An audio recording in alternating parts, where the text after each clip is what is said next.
Hello hi welcome नमस्ते। जैसे कि आप जानते हैं मेरा नाम है ऋतिक और आज हम फिर से बात करने वाले हैं डिटरमिनेंट चैप्टर के ऊपर। डिटरमिनेंट चैप्टर के ऊपर जो हमारा लास्ट टॉपिक चल रहा था वो चल रहा था कि लीनियर इक्वेशंस चाहे वो 2 वेरिएबल्स की हो चाहे वो 3 वेरिएबल्स की सोल्व कैसे करते हैं।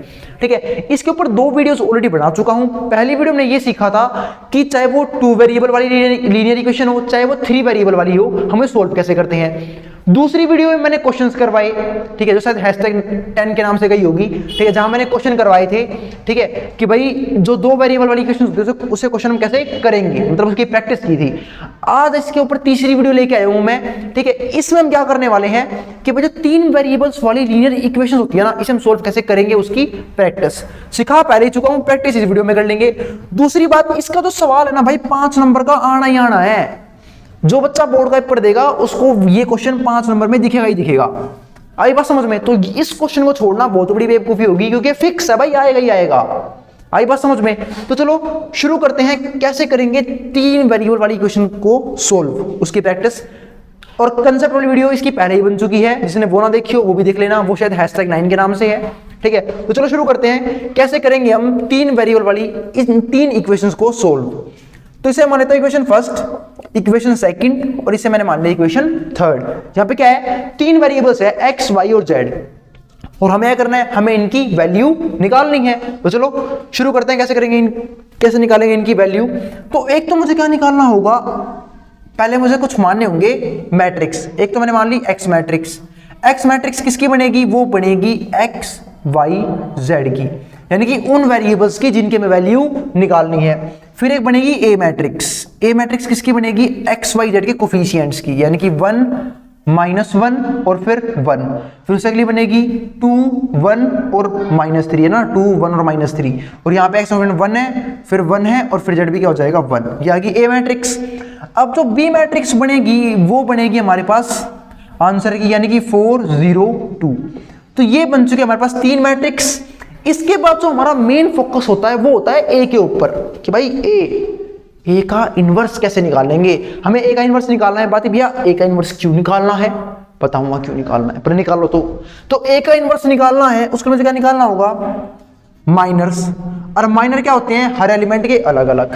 तो माइनर निकालना शुरू करते हैं, यानी कि M11 आएगा, M12, फिर M13, फिर आएगा M21, M22, M23, फिर आएगा M31, M32 और M33। कोई दिक्कत? अब हम निकालते हैं माइनर। तो देखो आपको M11 निकालना है, यानी कि इसका माइनर। तो ये जिस रो में है रो छोड़ दो, जिस कॉलम में है कॉलम छोड़ दो। इसकी इससे गुणा, 1 गुणा में 1 क्या हो जाएगा, 1। अब 1 में तक घट गया, घटा का 3, तो घटा घटा क्या हो जाएगा, जमा। तो 1 में से घट गया, घटा का 3, घटा घटा जमा, तो 1 जमा 3 कितना हो जाएगा हमारा 4। अगर मान लो आपको यूं करना नहीं आ रहा तो यूं देख लो भाई, इसकी इससे गुणा, 1 गुणा में 1, 1 में तक घट गया, घटा का 3, तो घटा घटा जमा और 1 + 3 क्या हो जाएगा हमारा 4। ये वैल्यू आ गई हमारी M11 की। अब मुझे निकालना है M12। तो ये जिस रो में रो छोड़ दो, इस कॉलम में कॉलम छोड़ दो। 2 गुणा में 1, 2 और 2 में तक घट गया, ठीक है, घटा का 3, तो घटा घटा जमा 2 जमा 3 5। तो ऐसे कर लेना साइड में, ठीक है। तो आ गया M12। अब मुझे निकालना है M13, यानी कि इसका माइनर।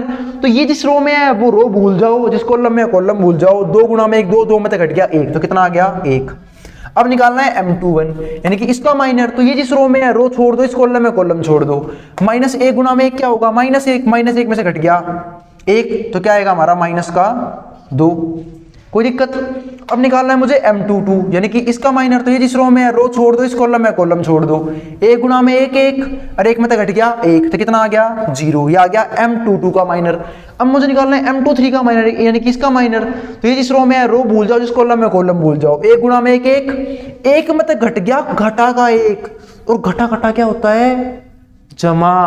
तो 1 + 1 क्या हो जाएगा हमारा 2। M23 आ गया। अब निकालना है M31, यानी कि ये। तो ये जिस रो में है रो भूल जाओ, जिस कॉलम में कॉलम भूल जाओ। इसकी इससे गुणा, तो -1 गुणा है -3, 3 में तक घट गया 1, तो कितना आ गया 2। M32, यानी कि इसका माइनर। तो ये जिस रो में है रो छोड़ दो, इस कॉलम में कॉलम छोड़ दो। इसकी इससे गुणा -3 में तक घट गया 2, कितना आ गया -5। अब मुझे निकालना है M33, यानी कि इसका माइनर। तो ये जिस रो में है रो छोड़ दो, इस कॉलम में कॉलम छोड़ दो। 1 गुणा में 1, 1 में तक घट गया, घटा का 2, तो घटा घटा जमा 1 + 2 हो गया हमारा 3। तो ये आ गया हमारे पास हर एक एलिमेंट के माइनर आपको बिल्कुल ध्यान से निकालना है। क्यों निकालना है पता लग जाएगा, ठीक है, अभी बता दूंगा। ठीक है, तो देखो इसके बाद हमें क्या निकालना है, कोफैक्टर्स। अब कोफैक्टर भी क्या होते हैं, माइनर की तरह अलग अलग हर एलिमेंट के। तो यानी कि A11 आएगा, A12, A13, फिर आएगा A21, A22, A23, A31, A32 और A33। आई बात समझ में। अब बात ही भैया कोफैक्टर कैसे निकाल लोगे, बहुत आसान है, दिखाता हूं अभी।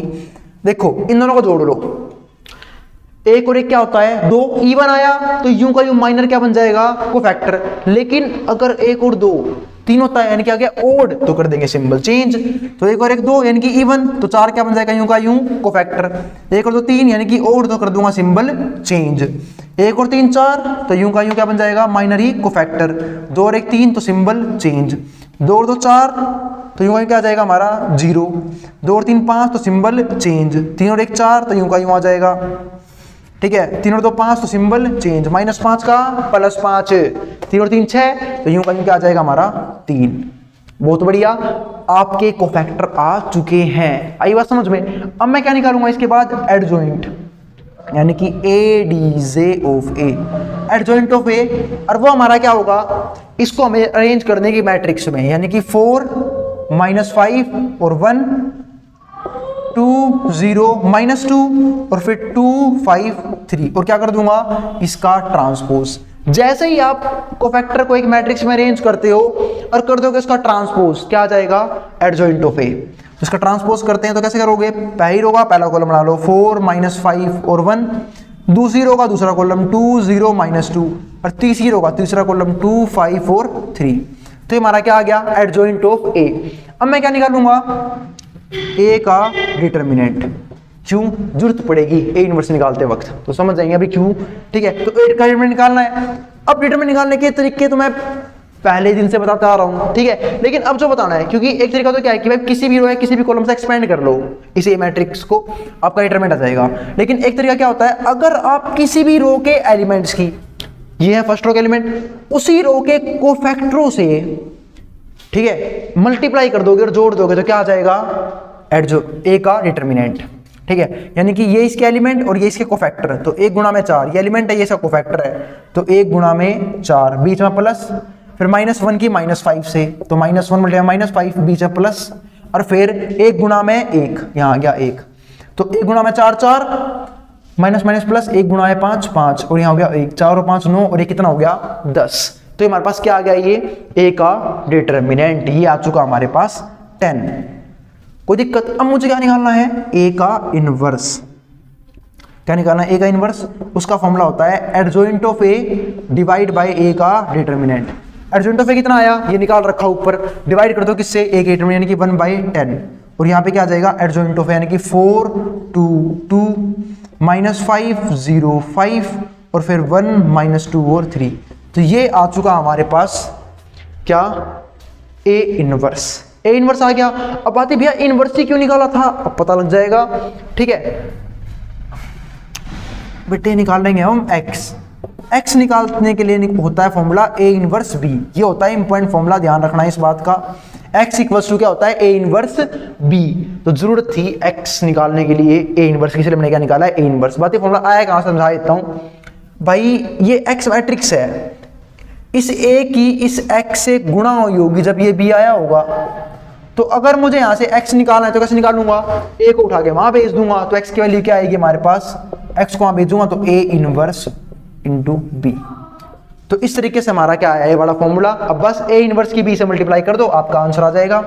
a इनवर्स कितना है, ठीक है 1/10, तो कर लेते हैं सोल्व। तो 1/10, 4 2 2 -5 0 5 और 1 -2 और 3। इसी का करनी है b से मल्टीप्लाई, और b हमारे पास क्या है, ये रहा 402।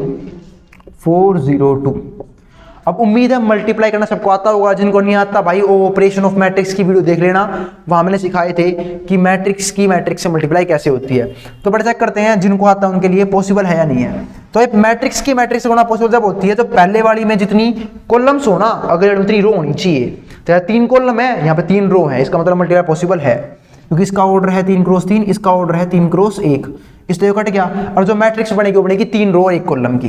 तो यहाँ पे 1/2 1/10 और मल्टीप्लाई करनी है। कैसे करोगे? पहला रो पहला कॉलम, 4 चौक 16, 2 गुणा में 0 0, 2 गुणा में 2 4, 16 जमा 4 कितना हो गया? मतलब 16 प्लस में 2 गुणा में 0 0, यानी कि पहले वाले की पहले वाले से मल्टीप्लाई, दूसरे वाले की दूसरे वाले से, अब तीसरे वाले की तीसरे से करने जा रहा हूँ। 2 गुणा में 2 4, तो होगी पहले रो की पहले कॉलम से। अब पहला रो दूसरा कॉलम, 5 गुणा में 4, तो माइनस का 20, बीच है प्लस, 0 गुणा में 0 0, फिर बीच है प्लस, 5 दूनी 10, यहाँ पे कितना आ गया हमारा 10। ये होगी दूसरे रो की दूसरे कॉलम से। अब करूंगा तीसरे रो की तीसरे कॉलम से, ठीक है, तीसरे रो की पहले कॉलम से। तो 1 गुणा में 4 कितना हो गया हमारा 4, बीच में प्लस, दूसरे वाले दूसरे वाले से माइनस, 2 गुणा में 0 0, ठीक है, क्योंकि 0 गुणा में कुछ 0 ही होता है। और फिर 3 दूनी 5, 3 2 जा 5, ये आ गया हमारे पास, ठीक है। अब देख लेते हैं आगे इससे क्या होगा, ठीक है। अब मैं सोल्व कर रहा हूँ इसे। जब सोल्व करूंगा तो 16 और 4 कितने हो गए 20, नीचे आ गया हमारा ये माइनस का 10 और यहाँ आ गया हमारा 9। जब 10 को अब इस पूरे का क्या है 1/10। ध्यान रखना जो ये 10 है ना, ठीक है, इस अंदर मत भेजना शुरुआत में, वरना ये सारे क्या हो जाएंगे फ्रैक्शन में चेंज हो जाएंगे। और जब ये फ्रैक्शन में चेंज हो जाएंगे तो बेड़ा गर्क हो जाएगा। आई बात समझ में? क्यों? क्योंकि जैसे ये फ्रैक्शन चेंज हो गए, एक मिनट ध्यान समझना, जब इसकी मैंने इससे गुणा करी थी तो 4 गुणा में 1 4 हो गया, माइनस 2 गुणा में 0 0, और 3 दूनी हो जाएगा हमारा 6, यहाँ पे आएगा 6, तो यहाँ हो जाएगा हमारा 9 3 into 6, तो और हो जाएगा 6 और 4 10। ध्यान देना इस बात पे। आई बात समझ में? जब मैंने इसकी से गुणा करी थी तो पहले वाले की पहले वाले से 4 1 जा 4, फिर माइनस 2 की 0 से 0, और 3 2 जा 6 आएगा यहाँ, ठीक है। अब आकर देखते हैं तो कितना हो जाएगा। अब 10 को अंदर भेज दूंगा, तो इसलिए कह रहा था कि भाई 10 को अंदर मत भेजना, अगर फ्रैक्शन चेंज हो गए तो मल्टीप्लाई करने में आपको बहुत दिक्कत आ जाएगी। तो पहले मल्टीप्लाई कर लेना, बाद में से अंदर भेज देना। अब देखो ये इजीली डिवाइड कर देगा सबको। अब 10 है और बाहर क्या है कांस्टेंट, और जब भी किसी मैट्रिक्स किसी कांस्टेंट से गुणा होती है तो हर एक एलिमेंट मल्टीप्लाई होता है। तो बस यहाँ पे क्या आ जाएगा 2, यहाँ पे आ गया -1, और यहाँ पे क्या आ जाएगा हमारा 1, ठीक है। और ये वैल्यू किसकी थी? x की, और x की क्या आएगा x y z। अब कंपेयर कर लो, तो पहले वाली वैल्यू x की, तो हमारा x बराबर कितना आ गया, ऊपर लिख देता हूं यहाँ पे हमारा आंसर, x बराबर आ गया 2, y को कंपेयर करोगे तो y बराबर आ गया हमारा -1, ठीक है। और ये वाला इसके बराबर आएगा तो z बराबर आ गया हमारा 1। इस तरीके से हमारी तीनों वैल्यूज आ चुकी हैं। और अभी हम करेंगे 2 क्वेश्चन और, सवाल नंबर 13वां और 14वां, 2 क्वेश्चन और बाकी है, 12वां हो चुका है। उसके बाद 2 क्वेश्चन उसके अलग टाइप के हैं, ठीक है, देखेंगे उसे कहाँ करेंगे। तो पर फिलहाल हम करेंगे 13वां 14वां क्वेश्चन और इसी वीडियो में, ठीक है। और ये वाला क्वेश्चन हमारा ढेर हो चुका है। जिसको कोई भी क्वेरी रह गई और डाउट रह गया, वो कमेंट सेक्शन खुला हुआ है, कमेंट कर लेना, मैं बता दूंगा। आई बात समझ में? चलो फिर मिलते हैं अगली वीडियो के साथ। हट रहा हूँ बोर्ड के सामने से। चलो फिर अब हम देखते हैं सवाल नंबर 13वां, ठीक है। जिसको बार बार नहीं समझ में आया वो 13वें से भी इस क्वेश्चन को समझ सकता है, पूरा अच्छे समझ में आएगा। 13वें क्वेश्चन में क्या है, फिर से भाई 3 वेरिएबल्स हैं और 3 इक्वेशन हैं। ये हमारी इक्वेशन फर्स्ट, ये सेकंड और ये थर्ड। अब सोल्व करने का तरीका मुझे लगता है सबको आ चुका होगा, ठीक है। तो पहले हम क्या बनाएंगे 3 मैट्रिक्स। एक मैट्रिक्स तो बनेगी हमारी x की, उसमें क्या होगा हमारे पास, वही बना लेते हैं। एक बनेगी x की, x में क्या होगा x y और z। एक बनेगी a मैट्रिक्स, a मैट्रिक्स में क्या आएगा हमारे पास, ये रहा 2 3। जो a मैट्रिक्स एक्सो मैट्रिक्स बनती है तो बनती है उन वेरिएबल्स की जिनकी हमें वैल्यू निकालनी है। अब जो a मैट्रिक्स है वो किसकी बनेगी, ठीक है, उनकी, ठीक है, जो कोफिशिएंट x y z के। और कोफिशिएंट क्या होता है, वेरिएबल के मल्टीप्लाई में जो कांस्टेंट होता है। तो 2 3 और यहाँ आ जाएगा 3, फिर यहाँ आ गया 1 -2 और ये बन गया हमारा 1, फिर नीचे क्या आएगा 3 माइनस का 1 और -2। ये आ गया हमारे पास a मैट्रिक्स, ठीक है। अब मैं क्या बनाऊंगा, b मैट्रिक्स और बनाऊंगा, और b मैट्रिक्स में क्या आएगा हमारे आंसर वर्ड, यानी कि 5 -4 और 3, यानी कि इसकी। आई बात समझ में? तो b मैट्रिक्स बन चुकी है। अब मेरा सारा फोकस क्या रहेगा a मैट्रिक्स पे। तो मैंने पहले अपनी a मैट्रिक्स उतार ली है। a मैट्रिक्स क्या है हमारे पास, 2 3 और 3, 1 -2 और 1, 3 -1 और -2। अब मैं क्या करूंगा, सारा फोकस रहेगा मेरे a मैट्रिक्स का इनवर्स निकालने के ऊपर। कोई दिक्कत? तो इनवर्स में ध्यान रखना, माइनर निकालना हमारा क्या होता है, पहला स्टेप। हमें इनवर्स निकालना होगा माइनर, और माइनर पे सारा ध्यान रखना। क्यों? जिसने पिछला क्वेश्चन क्या होगा ध्यान होगा उसे। अगर किसी बच्चे का माइनर गलत आ गया तो कोफैक्टर भी गलत आएगा, फिर एडजॉइंट भी गलत आएगा, और फिर हमारा इनवर्स भी गलत आएगा। और इनवर्स गलत आएगा तो क्वेश्चन का वहीं क्या हो जाएगा, नाश। तो आपका एक भी एलिमेंट अगर गलत आ गया या फिर एक भी माइनर कोफैक्टर कहीं भी गलती होगी तो इस सवाल का बेड़ा गर्क होना पक्का है। आई बात समझ में? चलो देखते हैं, माइनर निकालते हैं। यानी कि M11, M12, M13, M21, M22, M23, फिर आएगा M31, M32, M33, क्योंकि माइनर क्या होते हैं, हर एक एलिमेंट के अलग अलग। तो ये लिख दिया मैंने माइनर, कोई दिक्कत। अब मुझे मान लो M11 निकालना है, यानी कि इसका माइनर, तो ये जिस रो में है रो भूल जाओ, जिस कॉलम में कॉलम भूल जाओ, इसकी इससे गुणा, तो -2 गुणा में -2 प्लस का 4, 4 में तो घट गया घटा का 1, तो क्या हो जाएगा, घटा घटा जमा 4 + 1 हो गया हमारा 5। अब मुझे निकालना है M12, यानी कि ये, तो ये जिस रो में है रो छोड़ दो, इस कॉलम में कॉलम छोड़ दो, इसकी इससे गुणा, -2 में तो घट गया 3, तो कितना आएगा -5, ये आ गया M12। अब मैं निकालूंगा M13, तो ये जिस रो में है रो छोड़ दो, इस कॉलम में कॉलम छोड़ दो, इसकी इससे गुणा, यानी कि -1 में तो घट गया घटा का 6, यूं ध्यान से निकाले ना, -1 इसमें तो घट गया 3 दूनी -6, तो माइनस प्लस, और 6 में तो घट गया 1 5, और साइन रहेगा बड़े वाले, यानी कि 5 आ गया M13। अब मैं निकालूंगा M21, यानी कि इसका माइनर, तो ये जिस रो में है रो छोड़ दो, इस कॉलम में कॉलम छोड़ दो, इसकी इससे करूंगा -6 में तो घट गया घटा का 3, तो घटा घटा जमा, तो -6 और +3 कितना हो जाएगा -3, तो ये आ गया M21। अब निकालना है मुझे M22, यानी कि इसका माइनर, तो ये जिस रो में है रो छोड़ दो, इस कॉलम में कॉलम छोड़ दो, इसकी से करूंगा -4 में तो घट गया 9, तो कितना होगा माइनस प्लस 9 जमा कितने हो गए 13, तो ये आ गया हमारा -13, यानी कि M22। अब मुझे निकालना है M33, यानी कि ये, तो ये जिस रो में है रो भूल जाओ, जिस कॉलम में कॉलम भूल जाओ, इसकी इससे गुणा, -2 में तो घट गया 9, तो कितना आ गया हमारा -11, तो M23 आ गया है। अब M31 मुझे ये निकालना है, तो ये जिस रो में रो छोड़ दो, इस कॉलम में कॉलम छोड़ दो, 3 गुणा में 1 3 में तो घट गया घटा का 6, 3 में तो घट गया घटा का 6, तो घटा घटा जमा 3 जमा 6 क्या जाएगा 9, तो ये आ गया हमारा M31। अब मैं निकालूंगा M32, तो ये जिस रो में रो छोड़ दो, इस कॉलम में कॉलम छोड़ दो, 2 गुणा में 1 2 में तो घट गया 3, तो कितना होगा -1, M32। अब आ गया हमारा M33, ये, तो ये जिस रो में रो भूल जाओ, जिस कॉलम में कॉलम भूल जाओ, इसकी से गुणा, -4 में तो घट गया 3, तो कितना होगा -7। तो ये आ चुके हमारे पास हर एक एलिमेंट के माइनर। अब माइनर आ गए तो कोफैक्टर हमारे काफी इजीली निकल जाएंगे, तो कोफैक्टर निकालते हैं। कोफैक्टर्स तो वो कैसे आएगा, उसके लिए निकालना होगा मुझे A11, A12, A13, A21, A22, A23, फिर आएगा A31, A32, A33। तो ये आ गया हमारे पास कोफैक्टर्स। अब उसे हम निकालने वाले हैं, तो कैसे करेंगे, बहुत इजी है, देख लेते हैं कैसे।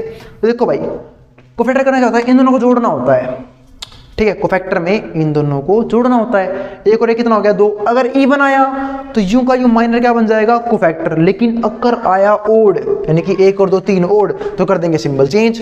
तो 1 और 1 2, तो 5 क्या बन जाएगा, यूं का यूं हमारा कोफैक्टर। 1 और 2 3 इवन, तो साइन चेंज। 1 और 3 4, तो यूं का यूं बन जाएगा। 2 और 1 3 ओड, तो सिंबल चेंज। -3 का +3, 2 और 2 4, तो यूं का यूं आ जाएगा -13। 2 और 3 5, तो यहाँ पे क्या हो जाएगा हमारा -11 से +11। 3 और 1 4, तो यूं का क्या बन जाएगा हमारा 9।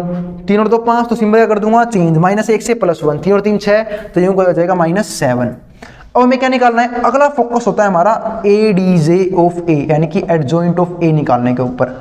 अब एडजॉइंट ऑफ A कैसे आता है, बहुत इजी है। इसे अरेंज कर दो पहले एक मैट्रिक्स में, यानी कि 5 5 5, ठीक है। फिर 3 -13 और 11, 9 1 -7, 9 1 -7।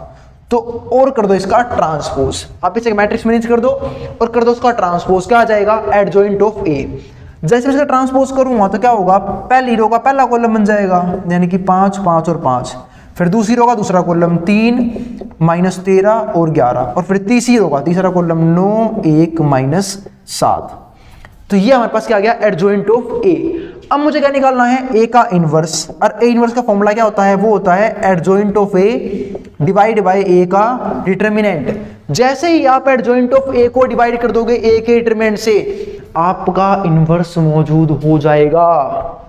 अब बात है भैया, A का डिटरमिनेंट निकालना पड़ेगा, जी बिल्कुल। अब हमें निकालना होगा A का डिटरमिनेंट। अब उसके लिए इसके ऊपर तो बात हम कर रहे हैं पहली क्लास से ही, ठीक है। एक तरीका क्या है कि आप इस मैट्रिक्स में से किसी भी रो या किसी भी कॉलम से एक्सपेंड करो और निकाल लो, वरना एक तरीका और है क्या, अगर मैं किसी भी रो के एलिमेंट सी मल्टीप्लाई उसी के कोफैक्टरों से करवा दूं और जोड़ दूं तो भी हमारा डिटरमिनेंट आ जाता है। यानी कि 5 दूनी 10, ये एलिमेंट और ये सा कोफैक्टर बीच में प्लस, अब इसकी इसका गुणा, ये एलिमेंट ये सा कोफैक्टर 3 गुणा है 5 15, बीच में प्लस ये एलिमेंट और ये इसका कोफैक्टर 3 गुणा है 5 15।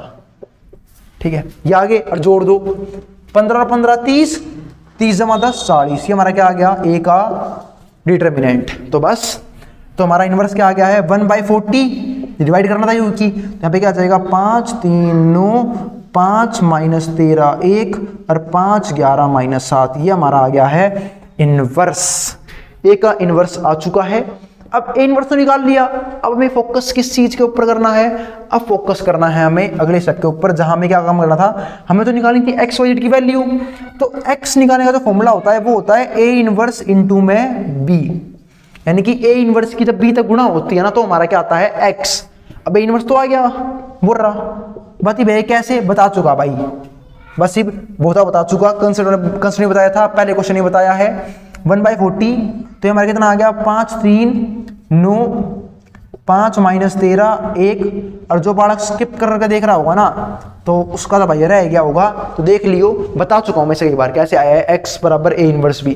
बस ये फॉर्मूला होता है, ये समझ लो एक्स निकालने का कि ए इनवर्स की बी से मल्टीप्लाई करनी है। ठीक है, तो ये समझ, अब करते हैं इसकी बी से मल्टीप्लाई, और बी हमारा क्या है वो रहा आंसर 5 माइनस 4 और 3। तो देखते हैं क्या आंसर आता है। तो देखो भाई 1/40 तो यूं का यूं रहेगा, नीचे लिख लेते हैं अभी से 1/40 तो हमारा यूं का यूं रहेगा, मल्टीप्लाई होती कैसे है सबको आता ही होगा मल्टीप्लाई करना, जिनको नहीं आता वो ऑपरेशन ऑफ मैट्रिक्स वाली वीडियो से सीख लेना। ठीक है, तो पर देखते हैं मल्टीप्लाई पॉसिबल है या नहीं है। ठीक है, तो देखो भाई मल्टीप्लाई पॉसिबल जब होती है मैट्रिक्स की मैट्रिक्स से, जब पहले वाली मैट्रिक्स में जितनी कॉलम हो ना अगली वाली में उतनी रो होनी चाहिए। तो यहाँ पे 3 कॉलम है 1 2 3, वहाँ पे 3 रो हैं, इसका मतलब मल्टीप्लाई पॉसिबल है। या फिर समझ लो इसका ऑर्डर 3 क्रॉस 3, इसका ऑर्डर 3 क्रॉस 1, इस तरह कटना चाहिए, और जो नई मैट्रिक्स बनेगी वो बनेगी इस ऑर्डर की, यानी कि 3 गुणा 3 क्रॉस 1 की। तो सोल्व कर लेते हैं। तो पहला रो पहला कॉलम, तो 5 गुणा 5 कितना हो गया 25, यानी कि पहले वाले की पहले वाले से मल्टीप्लाई। अब दूसरे वाले की दूसरे वाले से 3 इंटू -4 माइनस का 12, बीच में प्लस, फिर तीसरे वाले से 9 गुणा में 3 27, ये आ गया। ये होगी पहले वाले की पहले वाले से मल्टीप्लाई। अब दूसरे वाले की पहले वाले से मल्टीप्लाई, 5 गुणा 5 कितना हो गया 25, बीच में प्लस। ठीक है, फिर कितना आया भाई हमारा -13 गुणा में -4, तो माइनस माइनस प्लस 13 चौक 52, ये हो गया 52, बीच में प्लस। अब तीसरे से 1 गुणा में 3 3, तो ये हो गया 3। अब लास्ट रो है उसी करूँगा पहले कॉलम से, 5 गुणा 5 25, बीच में प्लस, फिर दूसरे वाले से 11 चौक 44, तो -44 आएगा यहाँ, बीच में प्लस, और -7 के 3 से माइनस का 21, तो ये आ गया है। अब ये सोल्व कर लेते हैं, तो सोल्व करने पे हम यहाँ लिख लेते हैं, आएगा हमारा 1/40। ठीक है, अब देखते हैं प्लस माइनस माइनस, 27 में से 12 गए, कितना बच गया 15, 25 और 15 कितने हो गए 40, तो ऊपर तो आ गया भाई 40। ध्यान रखना इस 40 को पहले इससे मल्टीप्लाई मत कर देना हर एक एलिमेंट को, क्यों, क्योंकि फिर ये फ्रैक्शन में चेंज हो जाएगा, और एक बार ये फ्रैक्शन में चेंज हो गया तो इसके और इसकी मल्टीप्लाई करना आप लोगों के लिए बहुत मुश्किल हो जाएगा। इसलिए पहले बोल रहा हूं कि क्या करोगे, पहले इसकी मल्टीप्लाई करना, बाद में 40 से डिवाइड कर देना।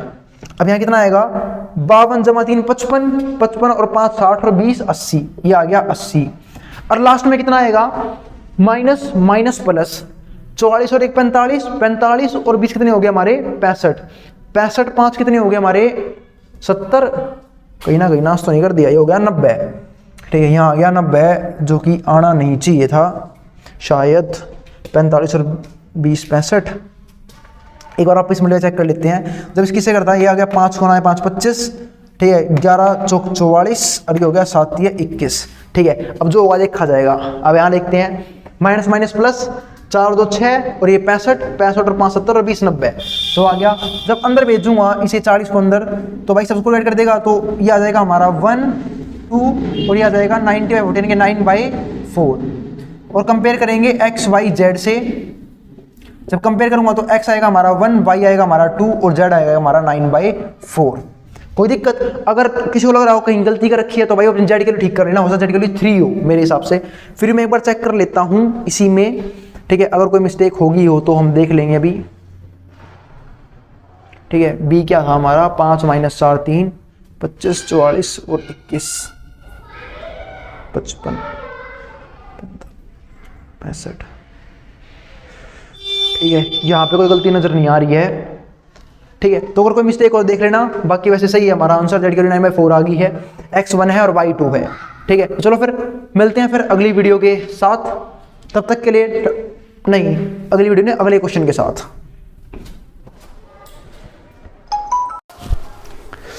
तो भाई जो ये क्वेश्चन नंबर 13 था, जहां हमने सोल्व किया लीनियर इक्वेशन 3 वेरिएबल, यहाँ पे गलती हो गई है। लास्ट में मैं कह ही रहा था यहाँ पे कटने वाला एक नंबर आना चाहिए था।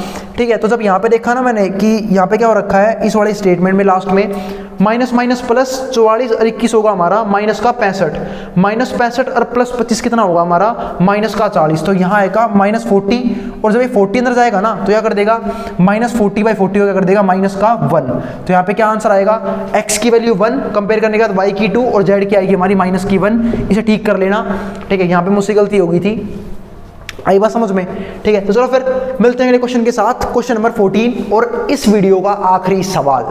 ठीक है, तो देख लेना भाई, अगर छोटी सी भी गलती होगी ना तो आपका आंसर गलत होना पक्का है, तो ध्यान रखना इस बात का।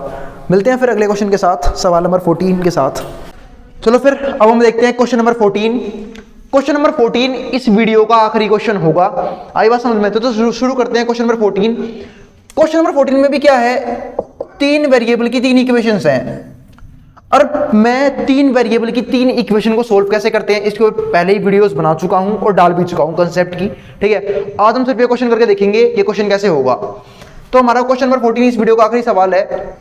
इसमें करना क्या है देखते हैं। तो सुनो, अगर आपको ये इक्वेशन सोल्व करनी है तो आपको पहले क्या बनानी होगी, 3 मैट्रिक्स। क्या बनानी होगी, 3 मैट्रिक्स। कौन कौन सी, एक तो बनेगी x की। अब बात है भैया x की मैट्रिक्स कौन सी होती है, x मैट्रिक्स होती है उसकी जिनके में वैल्यू निकालनी है, यानी कि उन वेरिएबल्स की जिनके में वैल्यू निकालनी है, यानी कि x, y और z की। फिर बनेगी हमारी a मैट्रिक्स। a मैट्रिक्स किसकी बनती है, x, y, z के कोफिशिएंट की। बात ही भाई कोफिशिएंट क्या होता है, भाई कोफिशिएंट का मतलब होता है जो x, y, z है ना वेरिएबल्स, उनकी मल्टीप्लाई में जो नंबर है उन्हें क्या बोलते हैं, कोफिशिएंट्स।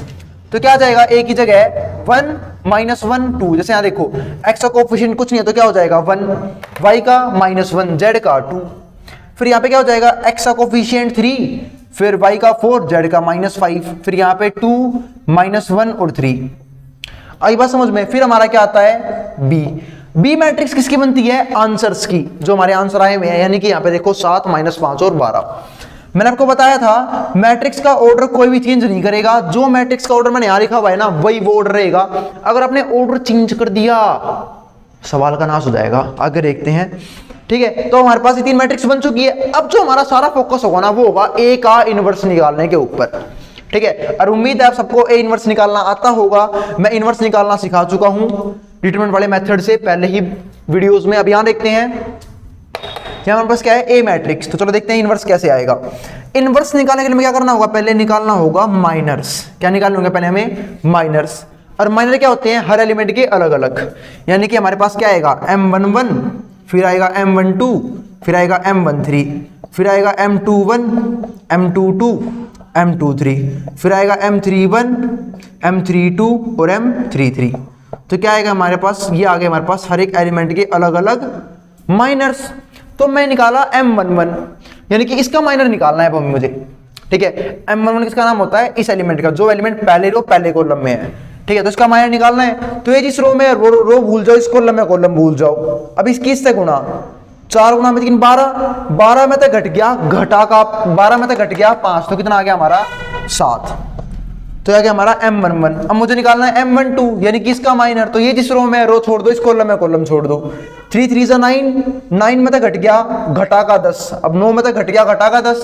तो क्या आएगा, घटा घटा जमा, और 9 जमा 10 कितना होता है हमारा 19। ये आ गया हमारे पास M12। अब मैं निकालूंगा M13, यानी कि इसका माइनर। तो ये जिस रो में रो छोड़ दो, जिस कॉलम में कॉलम छोड़ दो। -3 में तक घट गया हमारा 8, तो कितना होगा माइनस का 11। तो आ गया हमारे पास 11, यानी कि माइनस का 11। अब कितना हो गया हमारे पास, अब निकालना है मुझे M21, यानी कि इसका माइनर। जब इसका माइनर निकालने जाऊंगा तो ये जिस रो में है रो छोड़ दो, जिस कॉलम में कॉलम छोड़ दो। -1 गुणा में 3 कितना हो गया? -3। -3 में तो घट गया, घटा का 2। जिसको समझ नहीं आ रहा वो आराम से यहाँ कर लेना। देखो इसका माइनर निकालना था, इसकी रो कॉलम छोड़ दी तो इसकी इससे गुणा, तब -1 गुणा में 3, माइनस का 3, और फिर इसकी से गुणा, माइनस में इसकी से गुणा क्या हो जाएगा? -2। तो अभी क्या हो जाएगा? माइनस माइनस प्लस, तो -3 + 2 कितना हो जाएगा? -1। तो ये आ गया हमारे पास M21। अब मुझे निकालना है M22। तो ये जिस रो में रो छोड़ दो, जिस कॉलम में कॉलम छोड़ दो। 3 गुणा में 1, 3। अब 3 में तो घट गया 4, तो कितना आएगा? -1। ये भी आ गया M22। अब मुझे निकालना है M23। तो भाई अब ये जिस रो में है रो भूल जाओ, जिस कॉलम में कॉलम भूल जाओ, ठीक है। इसकी इसका गुणा, -1, -1 में तो घट गया, घटा का 2, -1 में तो घट गया, -2, तो क्या हो जाएगा? माइनस माइनस प्लस, और -1 + 2 कितना हो जाएगा हमारा? 1। तो कितना आ गया हमारा? M231। अब मैं निकालूंगा M31 यानी किसका माइनर। तो ये जिस रो में है रो छोड़ दो, इस कॉलम में कॉलम छोड़ दो, इसकी इसका गुणा, तो क्या हो जाएगा? -1 गुणा में -5 + 5, और 5 में तो घट गया 8, तो कितना आएगा हमारा? -3। तो ये आ गया हमारे पास M31। अब मैं निकालूंगा M32 यानी कि इसका माइनर। तो भाई ये जिस रो में है रो भूल जाओ, जिस कॉलम में कॉलम भूल जाओ। -5, अब इसमें से क्या घट गया? 3 दूनी 6, तो -5 - 6 कितना हो जाएगा? -11। तो ये आ गया हमारे पास M32 का माइनर। अब मैं निकालूंगा M33 का माइनर कि इसका माइनर। तो ये जिस रो में है रो भूल जाओ, इस कॉलम में कॉलम भूल जाओ। 4 गुणा में 1, 4, 4 में तो घट गया, घटा का 3, तो घटा घटा जमा, और 4 + 3 क्या हो जाएगा हमारा? 7। तो ये आ गया हमारे पास M33। तो ये आगे सारे एलिमेंट के माइनर्स। अब हम क्या निकालेंगे? कोफैक्टर्स। माइनर तो आगे, अब कोफैक्टर कैसे आएंगे? एक बार माइनर आ गए तो कोफैक्टर निकालना बाएं हाथ का खेल है, बहुत इजी है।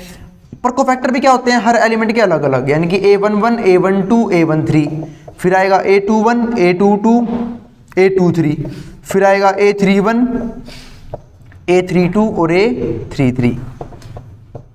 आई बात समझ में? पर कोफैक्टर निकालना फिर भी क्या है? बहुत आसान। क्यों? माइनर निकाल चुके हैं। तो देखो इन दोनों को जोड़ना है सिर्फ, मतलब 1 और 1 क्या होता है? 2। अगर इवन आया तो यूं का यूं माइनर क्या बन जाएगा? कोफैक्टर, यानी कि 7। कोई दिक्कत?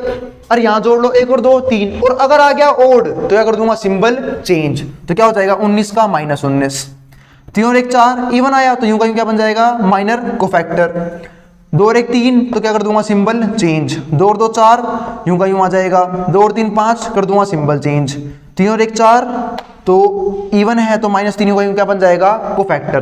3 और 2 5, तो कर दूंगा सिंबल चेंज, -11 का +11। 3 और 3 6, तो इवन आया है तो यूं का यूं आ जाएगा 7। कोई दिक्कत? अब कोफैक्टर आ गए, फिर हमें क्या निकालना होगा? एडजॉइंट। तो एडजॉइंट ऑफ A, ठीक है, वो कैसे निकालोगे? आप कोफैक्टर को अरेंज कर दो एक मैट्रिक्स में। किसमें? एक मैट्रिक्स में। तो क्या हो जाएगा? 7 -19 और -11। फिर दूसरा क्या जाएगा? 1 -1 और -1। क्योंकि ये 3 एलिमेंट थे पहली रो के, ये 3 अगली रो के, और बाकी 3 यानी कि -3 और 11 और 7। और क्या कर दोगे? इसका ट्रांसपोज। तो हमारा क्या आ जाएगा? एडजॉइंट ऑफ ए।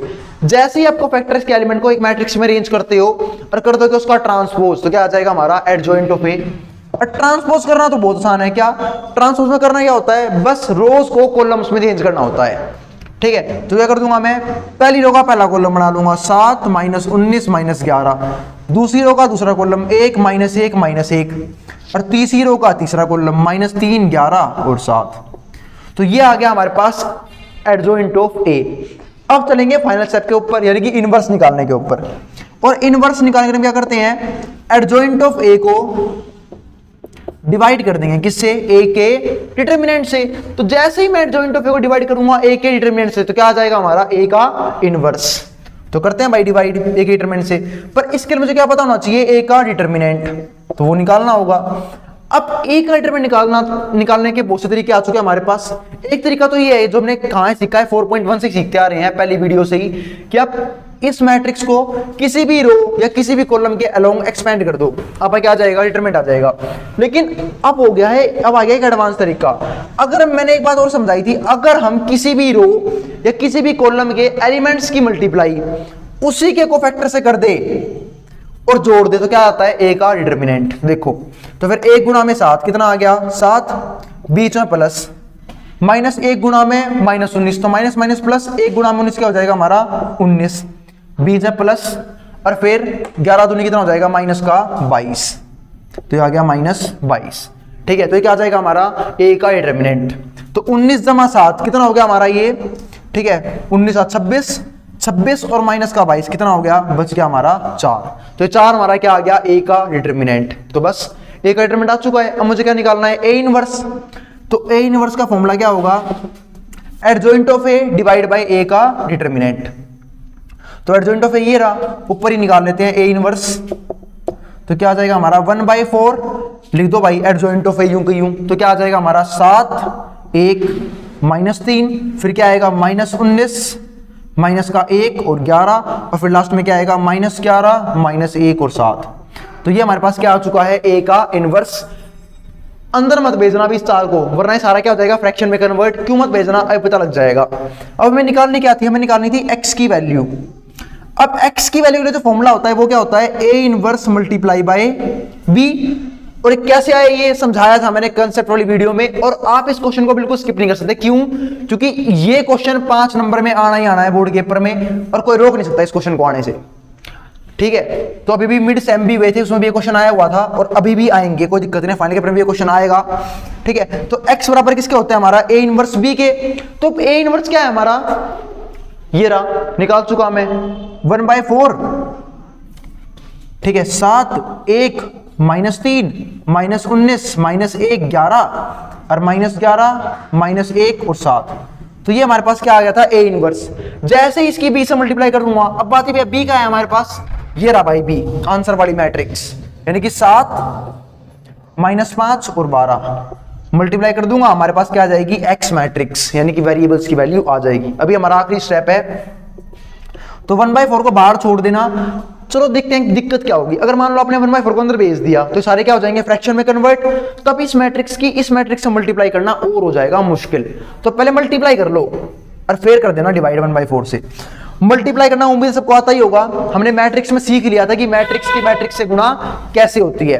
फिर ही बता देता हूं भाई, पहली बात तो एक होती है कंडीशन, क्या होती है शर्त, कि भाई मैट्रिक्स से मैट्रिक्स से गुणा होगी भी या नहीं होगी। तो मैट्रिक्स की मैट्रिक्स से गुणा जब होती है जब पहले वाली में जितनी कॉलम हो ना, अगले वाली में उतनी रो होनी चाहिए। तो यहाँ पे कितनी कॉलम है, 1 कॉलम 2 कॉलम और 3 कॉलम। यहाँ पे क्या 3 रो है, तो भाई बिल्कुल है 1 2 और 3, इसका मतलब मल्टीप्लाई पॉसिबल है। अब करो ये कैसे, बहुत ईजी है। पहला रो पहला कॉलम, पहले वाले की पहले वाले से 7 गुणा में 7 49, बीच में प्लस, दूसरे वाले की दूसरे वाले से, तो 1 गुणा है -5 बीच में प्लस, और फिर तीसरे वाले तीसरे वाले से -3 गुणा है 12 कितना हो गया -36। तो ये आ गया हमारे पास। फिर दूसरा रो पहला कॉलम -19 गुणा में 7, तो कितना हो जाएगा 19 गुणा में 7, 19 गुणा में 7 हो गया 7 9 63 का 3 6 ये रहा, और 7 एकम 7 13, यानी कि 133 माइनस का 133 आ गया हमारा यहाँ पे। ठीक है, ये नेगेटिव और ये पॉजिटिव है। फिर -1 गुणा में -5 कितना हो जाएगा +5, और फिर तीसरे वाले से, यानी कि 11 गुणा में 12 कितना हो जाएगा, ठीक है 12 गुणा में 11 हो गया 132, तो ये आ गया 132। अब मैं करूंगा तीसरे रो की पहले कॉलम से। ठीक है, तो जब कर रहा हूं इसकी से मल्टीप्लाई, तो पहले वाले की पहले वाले से, तो -11 गुणा में 7 कितना हो गया -77, बीच में प्लस। अब दूसरे वाले एलिमेंट की दूसरे वाले से, तो -1 -5 क्या हो जाएगा +5, और फिर 12 7 जा 84, तो ये आ गया हमारा 84 प्लस का 84। अब जोड़ लो भाई, यहां हमारा आ गया है 1/4। ठीक है, जोड़ रहा हूं, तो 49 में से घट गए 5 कितना बच गया 44 में से गई 36 कितना बच गया 8, तो यहां तो आ गया हमारा 8। अगले जोड़ रहा हूं -133 और प्लस में 132 कितना आ गया -1 और +5 कितना आ गया हमारा 4, तो आ गया दूसरा एलिमेंट। अब इनको जोड़ूंगा तो 84 प्लस में 5 कितने हो गए, ये हो गया हमारा 89 प्लस का 89 और माइनस का 77 कितना बच गया प्लस का 12। तो बस अब भेजूंगा 4 को अंदर, क्यों अब इजी हो गया है, ठीक है। और जब भी किसी मैट्रिक्स की किसी कांस्टेंट से मल्टीप्लाई होती है तो हर एक एलिमेंट मल्टीप्लाई होता है, यानी कि अब हर एलिमेंट का 1/4 होगा, तो 8 मल्टीप्लाई बाय 1/4 कितना आ गया 2, 4 मल्टीप्लाई 1/4 1, और जब इसे काटूंगा 4 से कितना आएगा 3, तो क्या आंसर आया 2 1 3। इसे कंपेयर कर लो। अब x किसकी मैट्रिक्स थी, ये थी x y z की, तो बस x बराबर आ गया हमारा 2, y बराबर आ गया हमारा 1 और z बराबर आ गया हमारा 3। तीनों वेरिएबल की वैल्यू आ चुकी है, x की 2, y की 1 और z की 3। और इस तरीके से हमारा सवाल क्या हो गया, ढेर। इस क्वेश्चन में सबसे इंपॉर्टेंट स्टेप था, सबसे इंपॉर्टेंट पहला ही था, जो था हमारा माइनर निकालना, क्योंकि एक बार किसी बच्चे ने माइनर में गलती कर दी उसका सवाल कभी ठीक हो नहीं सकता, और सबसे फालतू मेहनत भी यही करवाता है, ठीक है। क्योंकि देखो भाई, अगर हमने माइनर गलत कर दिया तो माइनर की हेल्प से क्या आता है, कोफैक्टर, ये भी गलत हो जाएगा, ठीक है। कोफैक्टर गलत तो एडजॉइंट गलत, एडजॉइंट गलत तो इनवर्स गलत, और इनवर्स गलत तो फिर सवाल गलत। आई बात समझ में? तो इसका मतलब हमें ध्यान किस पे देना है, सारा सारा माइनर पे, क्योंकि एक बार माइनर सही हो गया ना तो बाकी जगह गलती होने के चांसेस फिर भी क्या होते हैं, कम हो जाते हैं। लेकिन माइनर गलत तो सवाल को ठीक होने से कोई रोक ही नहीं सकता। माइनर का एक एलिमेंट भी गलत हो गया, सवाल ढेर हो जाएगा वहीं। आई बात समझ में? ठीक है, वो वाला ढेर नहीं खत्म हो जाएगा फिर ये क्वेश्चन। आई बात समझ में? तो इसी के साथ हमारा 14 क्वेश्चन के साथ ये वाली जो एक्सरसाइज के जो सिंपल क्वेश्चन है ढेर हो चुके हैं। इसके बाद कुछ वर्ड प्रॉब्लम्स लेके आऊंगा मैं, उसकी अलग वीडियो बनेगी, और यहाँ पे वीडियो क्या हो चुकी है, खत्म। ठीक है, तो 3 वेरिएबल वाली इक्वेशन सोल्व कैसे करते हैं इसकी बात भी हमने कर रही इस वीडियो में। आई बात समझ, मिलते हैं फिर अगली वीडियो में। जिसको स्क्रीनशॉट लेना है ले सकता है, मैं हट गया हूँ बोर्ड के सामने से।